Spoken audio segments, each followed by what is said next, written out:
Lithuania is a small and unique country situated between Poland and Latvia, and it's in northern Europe on the banks of Baltic Sea, washed by golden amber.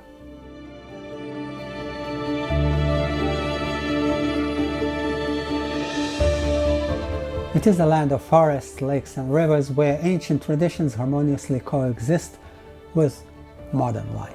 Lithuania territory covers 65,300 square kilometers, and it's 370 kilometers long and 270 kilometers wide. Although it has only 3 million inhabitants, Lithuania nurtures a deep interest in Indian philosophy, yoga and Ayurveda. Within the context, the Bhagavad Gita holds a very special place, and there are few reasons for this connection. So, Lithuanian language is one of the oldest living languages in the world, and it belongs to Indo-European language family, and among all European languages it's considered closest to the Sanskrit.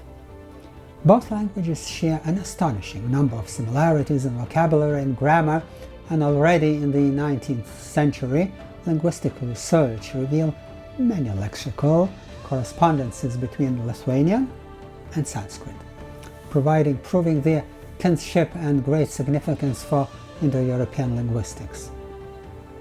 So before Christianity, the prevailing religion in Lithuania was ancient pagan Baltic faith. For those times, traditional Lithuanian polyphonic songs called sutartinės have survived. They are performed rhythmically and several voices simultaneously sung and sound very similar to Indian mantras, reflecting a shared spiritual heritage. Both mantras and sutartinės express spiritual and ritual meanings, pointing to profound cultural connections between Lithuania and India. During Soviet occupation of Lithuania from 1940 to 1990, religious literature was forbidden altogether. So in modern Lithuania, however, there is a surprisingly strong interest in Eastern philosophy, the pursuit of well-being and spiritual practices.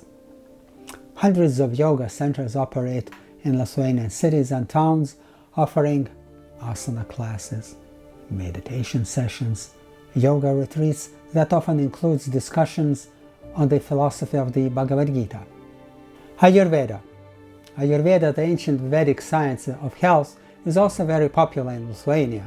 People study, apply Ayurvedic healing methods and diets in their daily lives, practice oil massages and purchase Ayurvedic products online or from wellness centers like Shanti Satvika, etc.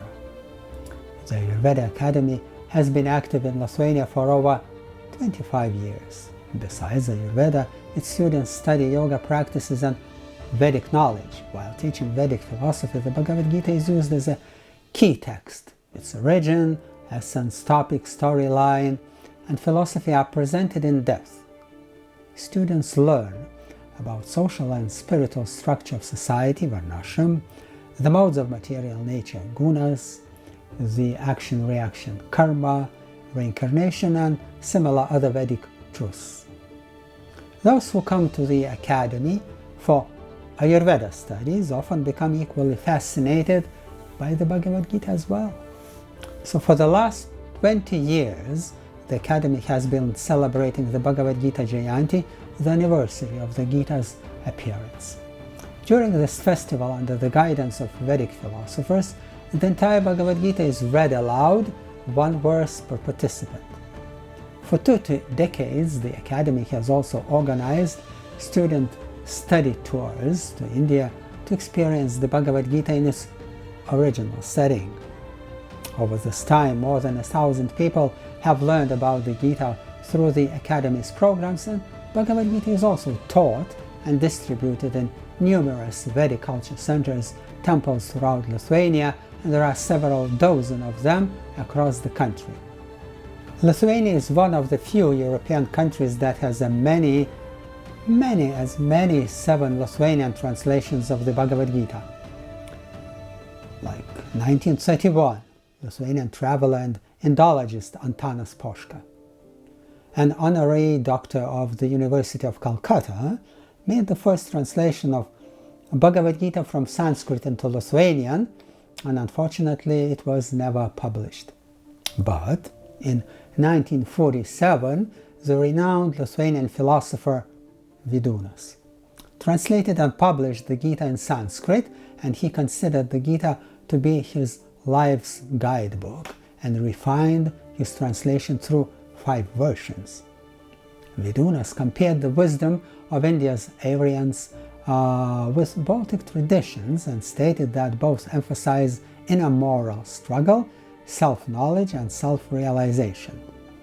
A few original copies of his Gita are still preserved in Lithuanian libraries.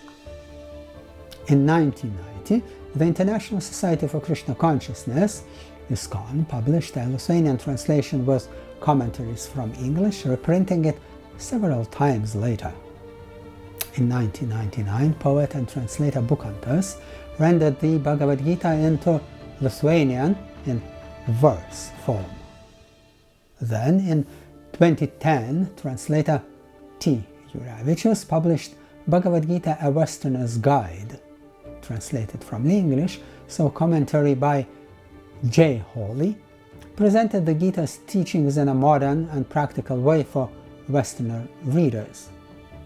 And in 2025, a new Lithuanian edition of the Bhagavad Gita translated directly from Sanskrit by Satyanarayan Das Babaji was released, featuring chapter summaries and commentary, where the translators are Rimantas and Rivasamukhi. In Lithuania, the Bhagavad Gita has become not only a religious scripture but also a philosophical and moral foundation. Its teachings on duty, inner peace, and the eternal nature of the soul resonate deeply with Lithuanian people who have endured dramatic historical transformations.